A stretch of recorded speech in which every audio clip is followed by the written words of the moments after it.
Hi, I'm Maggie. Thank you for stopping by Crafts the Charm today. I'm so glad you're here. A couple of weeks ago, I trimmed the hedge that's behind my tropical garden.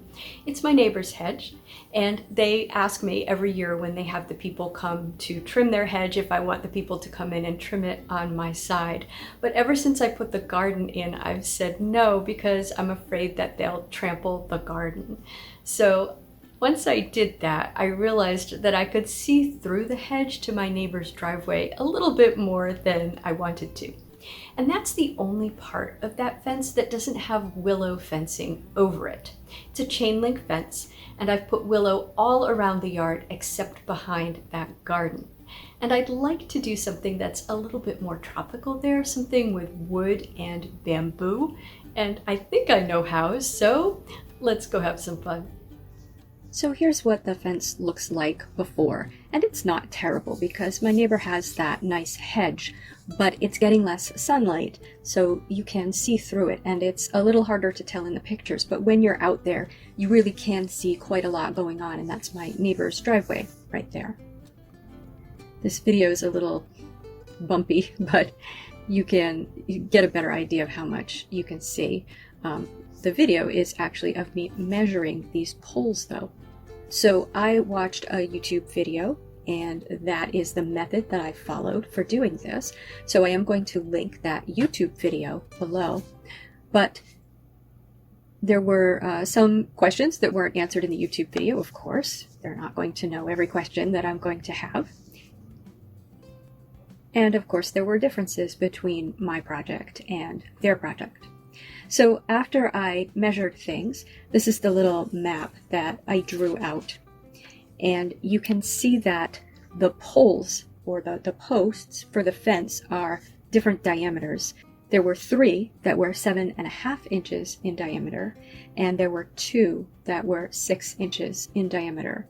So what I'm going to need to do is buy different sized U-bolts, because the U-bolts are going to go around those posts. So I ended up using 5/16 diameter by 2 and 9/16 width by 5 and 3/16 length for the 7.5 inch diameter poles, and 1/4 inch diameter by 2 and 1/16 inch width by 3 and 7/16 inch length for the 2 6-inch diameter poles. Now again, following the instructions on the YouTube video, I'm going to be attaching pieces of 2x6 vertically to those poles with the U-bolts. Now, I cut 10-foot 2x6s into 2 pieces. So these are basically 5 feet. This is one mistake that I feel I made. I think that I should have bought more of these and cut longer lengths, and you'll see why. I then figured out where the U-bolts were going to need to go by bringing it out to the garden, just because there are other little metal pieces that are attaching the fabric to the posts, so I didn't want to interfere with those. I then drilled holes for the U-bolts, and I'd say drill those nice and large. So whatever I'm using here, I think it's a 1/4 inch drill bit. I ended up using a larger drill bit for these, so I re-drilled these holes. This worked, but it didn't give me a lot of play. And it didn't work for the larger U-bolts. At this point, I do not have the larger U-bolts yet. Now these U-bolts, the small ones, they're not actually long enough. But rather than return them, I thought let's chisel out part of this 2x6. And then that also gives us the advantage of the U-bolt not protruding out beyond the edge of the wood. So I followed a video on this old house about how to chisel, and I won't quit my day job, but it was satisfying to be able to chisel out that wood and make this work. And I did have to chisel out basically half the depth of the wood. It was a lot, and I used these in, I think, 4 places. So yeah, I think I had 4 of these. It was a lot of chiseling.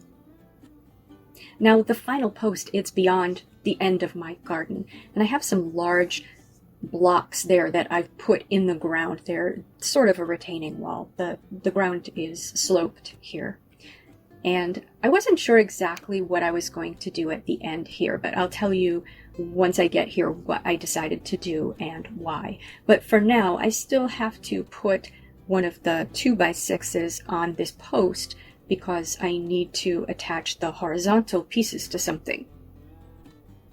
I wanted it to be at the same height as the others, and I did have an idea that I might extend that retaining wall or garden wall. I have pieces of that landscaping timber left, so I decided to keep it up at the same height.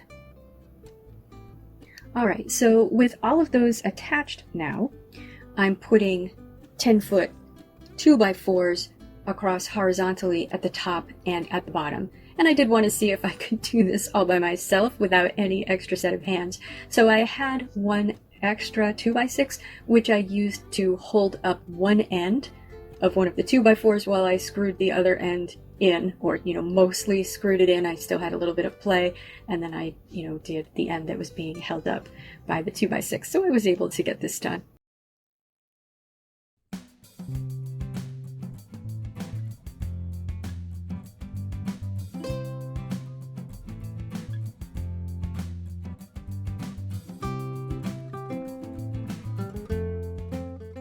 Now that last 2x6 though, that last post, it's actually a little bit more than 10 feet from the closest post that's in the garden. So for that one, I ended up using some mending plates and attaching the 2x6 that I had left over that I'm using to prop up the 2x4s so I can attach them, the horizontal pieces. So I ended up using that and attaching it with a mending plate to the one that's there so that it's wider, and then I was able to attach the long pieces, the 2x4s. And there, because I no longer had the 2x6 to prop it up, I actually propped it up on the protruding bolts, because that was one of the U-bolts that I didn't have to chisel out the wood for. So I was able to sort of finagle that. And that was the easy part, because now I have to basically stain 80 pickets. And these are the inexpensive pine pickets from Lowe's. And I want to say that I ordered these pickup for the first 3 batches. I did them basically in batches of 20s. And they picked out nice ones for me, because if you've ever bought these pickets before, you know that they can be in very bad shape. So I was really pleased with most of the ones that were picked out. They looked good, but some of them ended up being warped or just not straight. So I did pick out the last set of them myself. And when they come, they're super sawdusty. So the first thing I did was sweep them off, and then I washed them as well. But then I still had to sweep them off again before I stained them. Now the stain that I'm going to stain these with is very expensive. It's Cabot Gold Pre-Tinted Moonlit Mahogany Transparent Exterior Wood Stain and Sealer.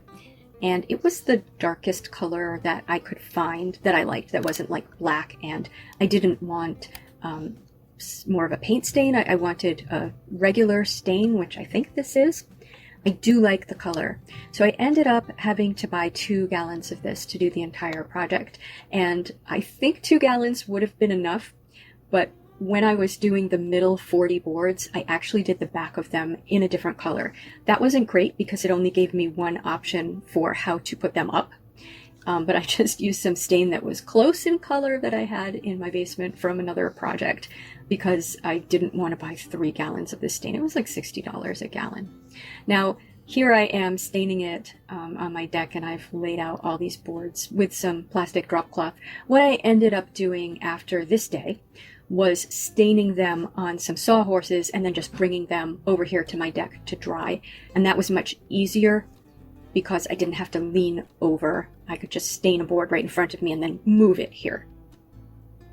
And I did stain the front, all of the edges, and the back. Staining the front and all of the edges took quite a bit of time. Staining the backs was quicker. I did it over 2 days. So I stained the front and the edges, let that dry for 24 hours, and then I stained the backs. Now my idea for this fence is I do want it to look sort of tropical, and I want it to be sort of whimsical. So I did want to have 2 boards and then a piece of bamboo, 2 boards and then a piece of bamboo. And in the past, I had bought bamboo stakes from a place that we have here in New England called Ocean State Job Lot, and I had only like 3 of them left. So I went looking, and I went to 3 different Ocean States, and I couldn't find any of them. And then I got really lucky and found somebody selling them on Facebook Marketplace. And these were exactly the height that I wanted. The ones that I had were 7 feet. These are 6 feet, and you can see they're nice and thick. And she was selling enough that I was able to get as many as I needed. And she was selling them for $5 a pack, so basically $1 each. Now, I wanted these to be green, and this ended up being quite a lot of work. If you were doing something like this, you could leave them this color that they come, or I think actually painting them black might look really cool, like black bamboo, and maybe just seal the boards, so like tan boards and black bamboo. I think there are a lot of different color combinations that would look cool. I wanted them to be green, and because they already have a finish on them, I decided to paint them with chalk paint and then polyurethane over that. Now, if you kept them this color, I would say maybe try polyurethaning over them, because if you leave them outside, they turn gray, because I have done that in the past. So I bought, again at Lowe's, Krylon Quiet Mint water-based chalky paint and Minwax Helmsman clear satin oil-based varnish. That was the polyurethane. And the first thing I did before I painted them was I cleaned them off. And I just wiped them pretty hard with a rag dipped in water. They have a lot of dirt on them. They're meant for the garden, and that's fine. You can see how dirty the water is getting. But so clean them off really well and then give them a dry. And then what I found was this chalk paint was not as green as I thought it would be. That was also fine. So here's the process. I painted 40 of these. And I did them in batches of 10. So by the time I did the last 10, I had a process down that was the best process, I thought. So if you want to do this, here's how I did it. My first coat of paint is the mint colored chalk paint that I purchased mixed with Folk Art Home Decor chalk paint in Spanish moss. And I mixed that up until I had a sort of a celery color. I also have some of the Spanish moss paint separately in another container. So we're going to paint on with the celery color, the mixed color, and then take the green and drag it through. And here I would say don't work it too much because it will mix in. So just try to get some sort of natural looking variation in the color by dragging some of the green through. And I just used the same brush for this. So the same brush that I painted on the celery color with, I then dipped in the Spanish moss and dragged it through. And of course you have to do this in sort of 2 goes because you've got to have it resting on something. So I did the middle and the ends, and then I actually had it on rolls of toilet paper wrapped in plastic because that seemed to damage the paint the least.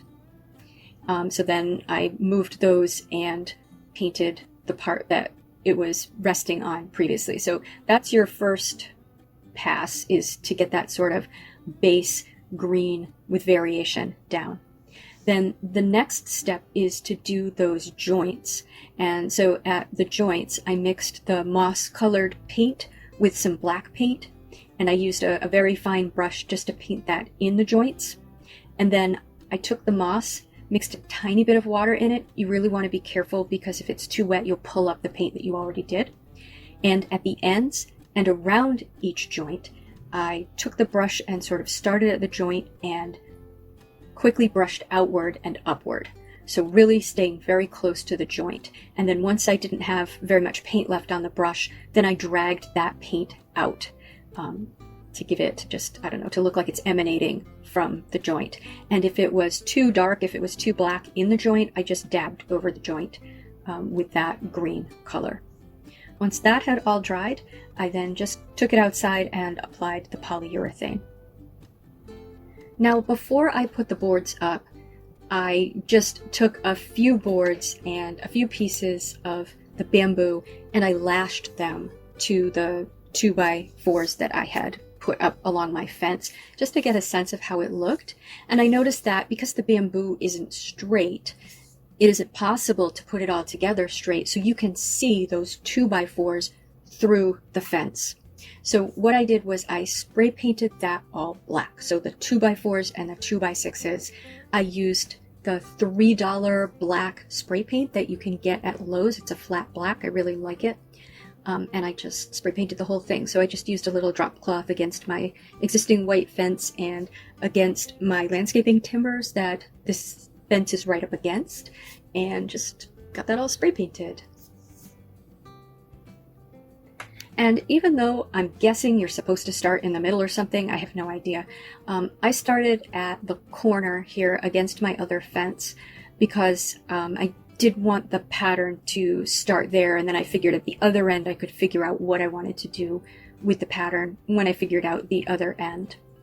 And plum was an issue for me. Like, I got my first board plum, but after that I found that it was very hard for me to get these boards plumb. So they're really not. It's more of a staggered thing. I know that what you would do, I think if you were doing this right, is you would put some sort of level line along the top.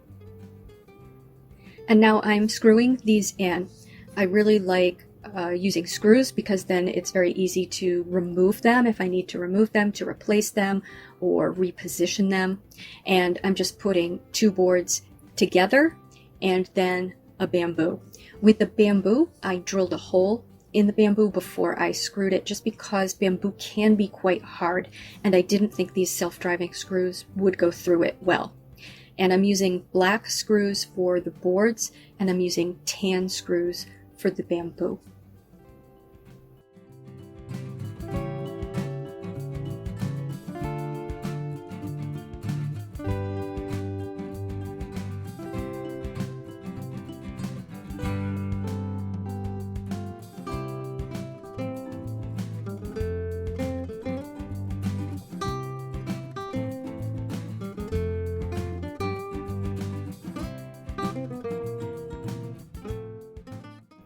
Now here's why I wish I had cut those 2x6s longer. At the tops, I don't have anything to screw these boards into, and so they're not even at the top.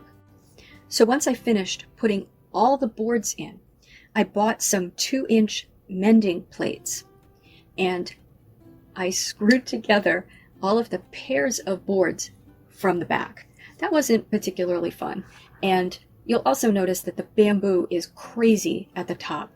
With all of the pieces of bamboo, I would try turning them and flipping them until I got what I thought was the best look, but I have no control over the top. At the bottom, I can screw the piece in so I can bend it a little bit, but I can't bend it at the top. So if I had had an extra board at the top, I would probably have a better look with the bamboo. I don't mind it, it's whimsical, and if I didn't get the boards straight, the bamboo distracts you from that because the bamboo absolutely isn't straight, so the whole thing doesn't look straight. Now here's what I decided to do at the end. I had originally thought I might extend my edging for my garden to make it look like the edging continued to that final post. But then I decided it made more sense for the fence to end at the end of the garden and to extend my willow fencing that I have all the way around the rest of the yard. So you can see how I attach the willow fencing here. Now you can see where the old bit of willow fencing ends behind my kayaks. And I have this one small piece of willow fencing left from when I was doing the willow. So what I'm going to do is use that one small piece, and I've ordered another 6-foot length, but it hasn't come yet. So I'm going to use the small piece that I have and attach it right up against the edge of my garden edging. And you can use zip ties to attach the willow. That's how I think most people do it. But I'm not going to be able to use a zip tie around the 2x4s because they're too large. So I'm going to use just some florist's wire. So you can see how I do that. Cut a piece of florist's wire long enough to go all the way around and make sure it goes around some of the wire that's holding the willow branches together, and then just twist it and tuck it in. I'm doing it both at the top and the bottom, so it's easiest if I get those pieces around first and then fasten them both. The trickiest piece is going to be the last piece, of course, because you can't it's very hard to work from this side. It's much easier if you can work from the other side and poke it through from the back. So I just attached that and attached one final board over that, so it basically hides that seam. And here it is.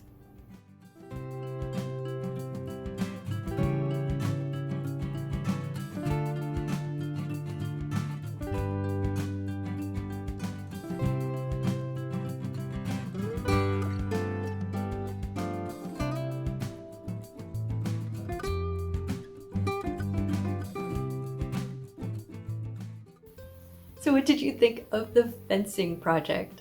I'll say it was really fun to do something that I haven't done before and to do it relatively successfully. The bamboo gives it a little bit of a crazy look on the one hand, but on the other hand, it hides any mistakes I might have made with the boards in the fence. So I don't know if I could have gotten them lined up perfectly. No, I probably could have gotten them lined up perfectly. The bamboo made it a little bit harder to get everything lined up, but I am pretty pleased with the way it came out. I'd love to know, well, first of all, if you have any suggestions. Second, if you would have done it differently. Maybe painted the bamboo a different color, skipped the bamboo altogether, or stained the wood a different color. Please tell me in the comments. If you liked this video, please give it a thumbs up. And if you enjoy this sort of content, please subscribe to Crafts the Charm. Thank you for spending time with me today. Take care.